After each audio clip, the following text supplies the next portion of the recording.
The actual idea for the flight came up 7 years ago after a friend and I had a bottle of wine. What happens if we jump from Robben Island all the way to Bloemfontein? It's a wonderful institution in itself, and the whole point of the Nelson Mandela Children's Hospital is to replicate this up in Johannesburg. The next children's hospital is in Kenya, tiny small children's hospital in Kenya, and then there's another one in Cairo. Children of Southern Africa have a right to be cared for.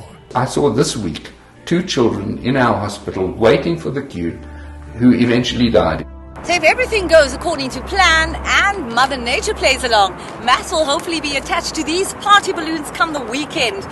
I run the company Explorer Ultraflight, so I suggested that we fly with him and just offer aerial backup. This is our faithful rubber duck. This is really going to be the prime piece of equipment that we would use to guide him if he's going in the wrong direction. It's the wind direction that's going to help him guide the aircraft the wind direction that he needs. Is northwest to west, southwesterly wind. If it's too far to the south, it's going to push him into Kubu. It's green to go for Saturday. We were kind of halfway between freaking out and being happy. In my mind, I'm going through calculations again and again and hoping I've got things right. There was a Brazilian priest. He attached himself to a whole bunch of balloons. He just shot up. They found half his body washed against an oil rig.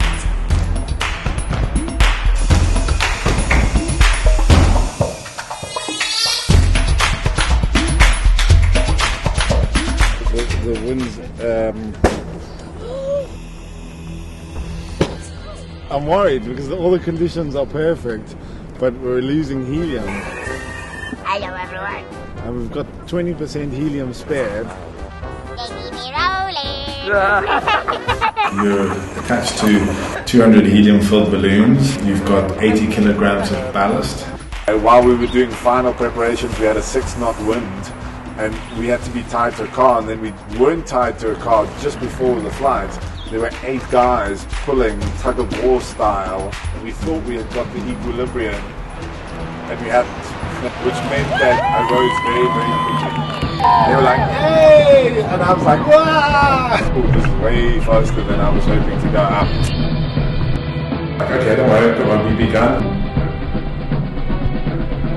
and then the pedal just went boing, and bounced off. So I get my spear, and I pop the first balloon. It's the 3rd balloon I've popped, 4th balloon. At that stage, Matt was probably twice the height of the paraglider. Plan C was basically pull down on the ropes. And the next thing we realized that Matt was actually getting away from us.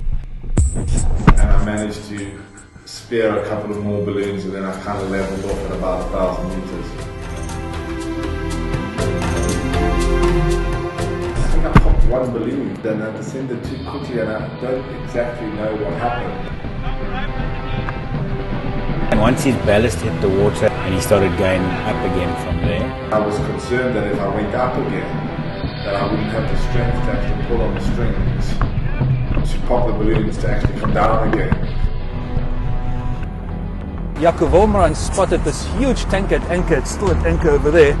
Matt was drifting directly towards the tanker. He was very low. You want to drag him back? How we can do that? Matt, we're 1.5 days offshore.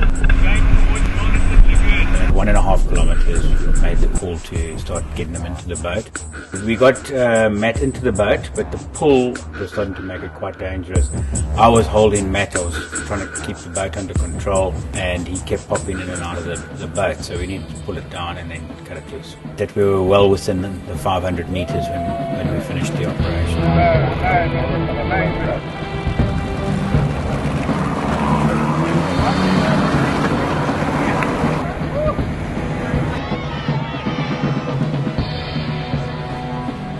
Would I do it again?